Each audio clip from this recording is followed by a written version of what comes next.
ஓம் ஸ்ரீ குருப்பியோ நமக.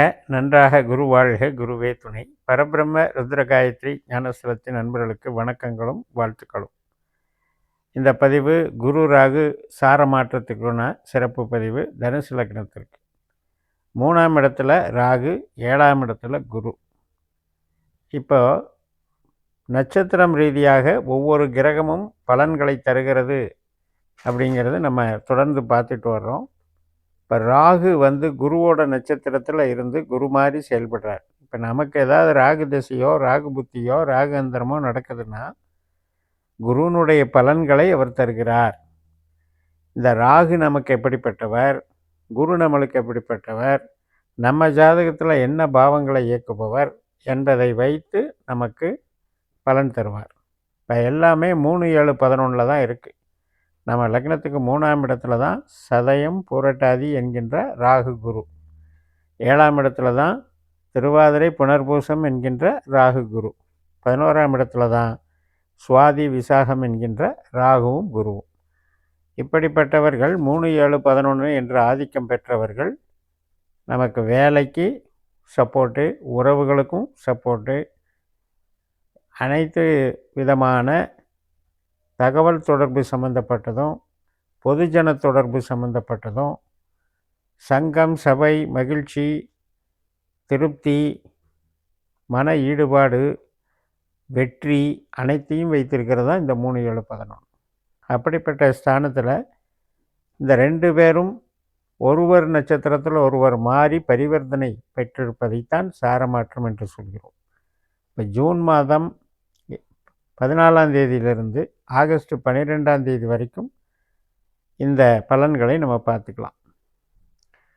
இப்போ நம்ம ஜனன ஜாதகப்படி ராகுவோ குருவோ 2, 6, 10, 4 இப்படி பொருள்சான அடிப்படையில் தொடர்பு பெற்றிருந்தால் நம்ம உழைப்பின் ரீதியாக, அதாவது நம்மளுடைய டிஜிட்டல் மார்க்கெட்டிங் ஆகட்டும், நம்ம கம்யூனிகேஷன் ஸ்கில் ஆகட்டும், நாம் எடுக்கக்கூடிய முயற்சிகளாகட்டும், ஒரு பார்ட்னர்ஷிப் கன்சர்ன் ஆரம்பிக்கிறதாகட்டும், அல்லது இப்போ பொதுஜன தொடர்பின் மூலமாக பேங்க்கு செக்டாரு, கான்ட்ராக்டு இது சம்மந்தமாகட்டும் நமக்கு பணம் வருதுங்கிறத குறிக்குது.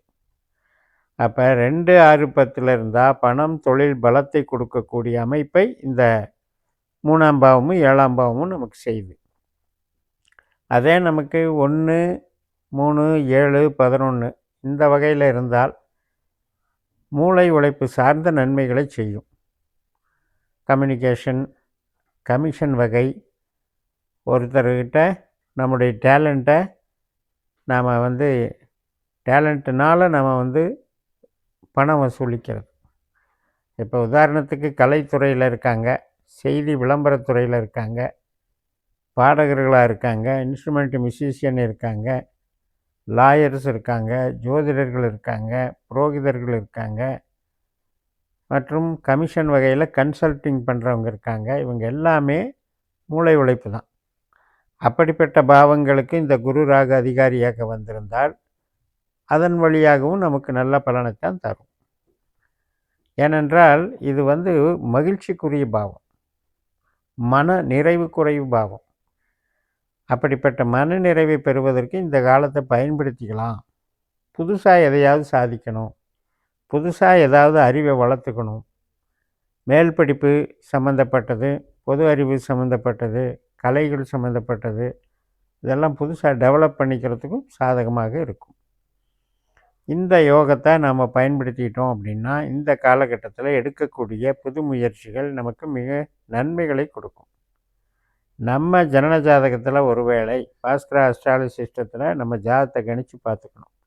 நம்ம ஜனன ஜாதகத்தில் 8ஆம் பாவ 12ஆம் பாவ தொடர்பில் இந்த 2 கிரகங்களில் ஏதாவது 1, 8, 12, 1 8ஆகவும் 1 12ஆகவும், இல்லை 2மே 8, 12 ஆகும், ஏதோ 1ஆவது 8, 12ஆகவும் இருந்தாலுமே நமக்கு அது பாதிக்கும். எப்படி பாதிக்கும்? இப்போ நாம் நம்பக்கூடிய நபர்கள், அதனால் பாதிப்பு. திருமண உறவுகள், அதனால் பாதிப்பு. அதில் என்னென்னா அவஸ்தைகளை அனுபவிக்கிறது. திருமணம் நடந்துருது, ஆனால் நடந்த பின்னால் அதனால் வரக்கூடிய பிரச்சனைகள், அவஸ்தைகள், ஒருத்தருக்கொருத்தர் வாக்குவாதங்கள், அதிருப்தியான வாழ்க்கையை வாழ்வது. அதே மாதிரி தான் கலை திறமைகள். தகவல் தொடர்பில் இருக்காங்கன்னா, ஒரு ராங் ப்ராஜெக்ட் எடுத்து பண்ணி, அதில் ப்ராப்ளமேட்டிக் ஆகி, அது செயல்படாமல் நமக்கு வளர்ச்சியை தராமல் போகிறதும் இந்த 8, 12 தான். அதே மாதிரி தான் நண்பர்கள் வகையிலையோ, மூத்த சகோதர சகோதரி வகையிலையோ நாம் தொடர்புகள் வைத்து கொள்ளும் பொழுது, அதுலேயும் விரோதங்கள் வர்றதும், அதனால் நாம் அவதிப்படுறதும், நாம் ஹர்ட் ஆகிறது, கஷ்ட நஷ்டம் அனுபவிக்கிறது. அது பொருள் ரீதியாகவும் கஷ்ட நஷ்டம் எடுத்துக்கலாம், மன ரீதியாகவும் கஷ்ட நஷ்டம் எடுத்துக்கலாம். அதனால் உங்கள் ஜாதகத்தில் ராகுவோ குருவோ 8ஆம் பாவ 12ஆம் பாவ குணச்சித்திரமாக வந்திருக்கான்னு பார்த்துக்கணும். இப்போ பாரம்பரிய ரீதியில் கூட எப்படின்னா, ஒன்றுமில்லை, சிம்பிளாக சொல்லணும்னா 8ங்கிறது நமக்கு கடகராசி. இப்போ இந்த கடகராசியில் போய் பூச நட்சத்திரத்தில் போய் ராகுவோ குருவோ இருக்குதுன்னு வைங்க உங்கள் ஜாதகத்தில், அது கூட உங்களுக்கு ஒரு மாதிரி இதனுடைய டேலியில் வந்துடும். பூசத்துலேயோ அனுஷத்துலேயோ உத்திரட்டாதியிலேயோ இந்த ராகுவோ குருவோ இருந்தால் அது கூட உங்களுக்கு மைனஸ் ஆகும். அதே மாதிரி தான் ஆயில்யம் கேட்டை ரேவதியில் இருந்தாலும் கூட மைனஸ் ஆகும். ஸோ இந்த மாதிரி நாம் பாவங்களை பிரித்து பார்த்து தான் கோச்சாரத்தில் கரெக்டான பலன் பார்க்க முடியும். 19 எல்லாருக்குமே 7ல் குரு பலமாக இருக்குது, நல்லா இருக்குது, லக்னத்தை குரு பார்க்குது அப்படின்னு எடுக்கிறத விட, நாம் இந்த உள்ளுக்குள்ளே இருக்கிற டிகிரி பிரகாரம், பாவங்கள் பிரகாரம் நாம் நம்ம ஜாதகத்தை தொடர்பு படுத்தி பார்த்து நாம் இந்த கோச்சாரத்தை பயன்படுத்தணும் அப்படின்னா ரொம்ப ரொம்ப சிறப்பாக இருக்கும். மெயினாக ஒரு பிரம்மாண்டத்தை கொடுக்கறது தான் ராகு. அதே போல் அந்தஸ்து, கௌரவம், பெருமை, மதிப்பு, பெரிய மனிதர்கள் தொடர்பு, ஒரு தர்மத்தின் கடைப்பிடித்து அதன் மூலமாக ஜெயிக்கிறதுன்னு பேர். அதை கொடுக்கறது குரு. இந்த 2 பேரும் பரிவர்த்தனை ஆகும்போது ஒரு யோகமாக மாறுகிறது. அதாவது ரொம்ப நாள் போராடிட்டு இருக்கேன், ரொம்ப நாள் ஒரு ஆப்பர்ச்சுனிட்டிக்காக நான் வெயிட் பண்ணிகிட்ருக்கேன், எதிர்பார்த்துக்கிட்டு இருக்கேன், பலமுறை முயற்சித்து கூட என்னால் வெற்றி பெற முடியல, எனக்கு எந்த ஆப்பர்ச்சுனிட்டியும் சரியாகவே வரல, இப்படியெல்லாம் சங்கடப்பட்டுட்டு இருக்கவங்களுக்கு இந்த காலகட்டத்துக்கு ஒரு ஆப்பர்ச்சுனிட்டி கொடுக்கக்கூடிய ஒரு அமைப்பு இருக்கிறது. சரியான நபரை சந்தித்தாதான் அந்த ஒரு ப்ராஜெக்டு சக்ஸஸ் ஆகுங்கும்போது அதற்கான நேரம் இது வந்து விட்டது அப்படின்னு நம்ம பொருள் எடுத்துக்கணும். அப்போ இந்த மாதிரி நமக்கு யார் ராகு யார் குரு யார்னு பார்க்கணும். இப்போ நான் சொல்கிற இந்த பலன்கள் எல்லாமே யாருக்கெல்லாம் ராகுனுடைய திசையோ புத்தியோ அந்தரமோ, குருவனுடைய திசையோ புத்தியோ அந்தரமோ நடக்கிறவங்களுக்கு தான் இது கரெக்டாக இருக்கும். திசாபுத்தியோட மேட்ச் ஆகி தான் கோச்சாரத்தை பார்க்கணும். வேறு திசை நடக்கிறவங்க இதை பற்றி ஒரி பண்ணிக்க வேண்டியதில்லை. அதனால் இந்த குரு ராகு பரிவர்த்தனை என்பது மிக மிக நல்ல பரிவர்த்தனை தான்.